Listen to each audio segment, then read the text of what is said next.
Vaskrs Karađorđeve. Kroz velike infrastrukturne projekte, Karađorđeva ulica je danas rekonstruisana, kao i Savski kej od Brankovog mosta do Beogradske tvrđave. Čekala je ova ulica skoro čitav jedan vek da 1904. godine dobije ime po velikom voždu Karađorđu Petroviću, koji je 1806. godine tim putem predvodio ustanike oslobađajući Beograd od Turaka.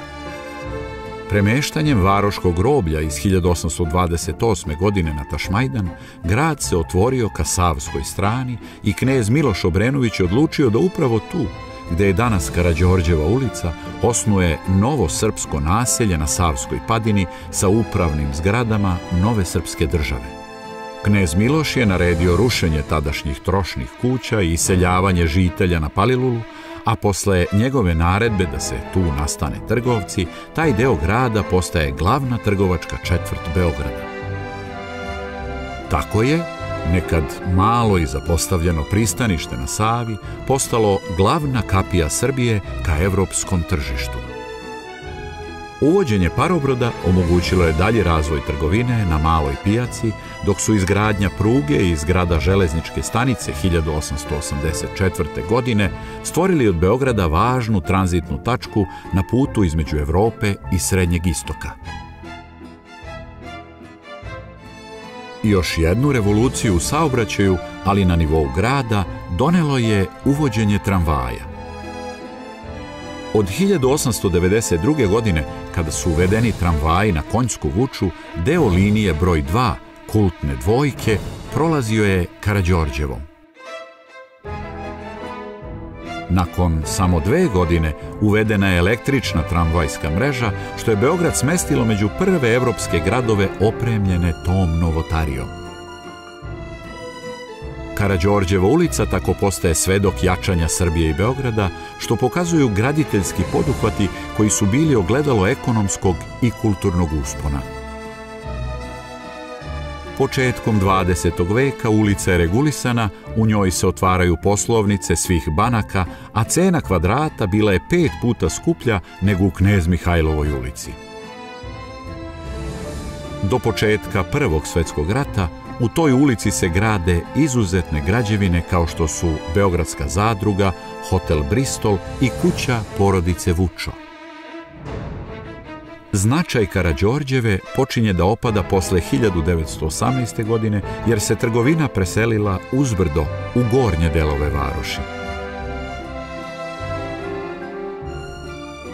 Karađorđeva nikad nije povratila stari sjaj, a u periodu posle Drugog svjetskog rata bila je tranzitna trasa kamiona odvojena od reke železničkom prugom, a oronule fasade skrivale su priču o bogatoj istoriji ove ulice. Projekat Beograd na vodi udahnuo je novi život centralnoj ulici Sava Male. Zgrada Beogradske zadruge je obnovljena, uređeno je novo šetalište kraj Save na potezu od Brankovog mosta do Gazele, obnovljene su brojne fasade.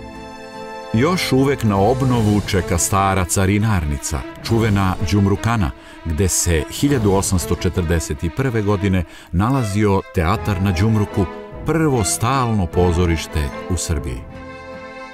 Nedaleko od mesta gde je bila Đumrukana nalaze se velike stepenice izgrađene 1860. godine.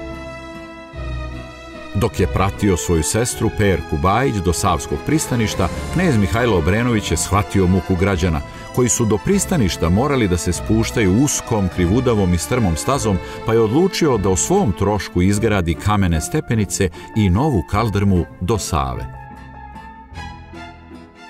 Mnogi Beograđani pamte ovo stepenište i po sceni iz kultne serije Otpisani, u kojoj nemački vojnik udara šamar Prletu, kog je glumio Dragan Nikolić. Velike stepenice su dugo bile jedina fizička veza gornje varoši sa Savskim kejom, dok nije završena pasarela koja povezuje Beogradsku tvrđavu sa beton halom, a krasi je skulptura koja je rad Mrđana Bajića i Ričarda Dikona. Karađorđeva ulica ima i stare lagume, čiji je ulaz kod broja 31. Izgrađeni su početkom 19. veka, kada je trgovačka roba koja je preko pristaništa dolazila u grad ili odvožena dalje, čuvana u prohladnom podzemlju, a ovih pećina ima čak 13. Pored su i ostaci stare dizalice, parnog lifta, koji je služio da se roba odatle podigne naviše ka Kosančićevom vencu, odakle je išla na gradske pijace.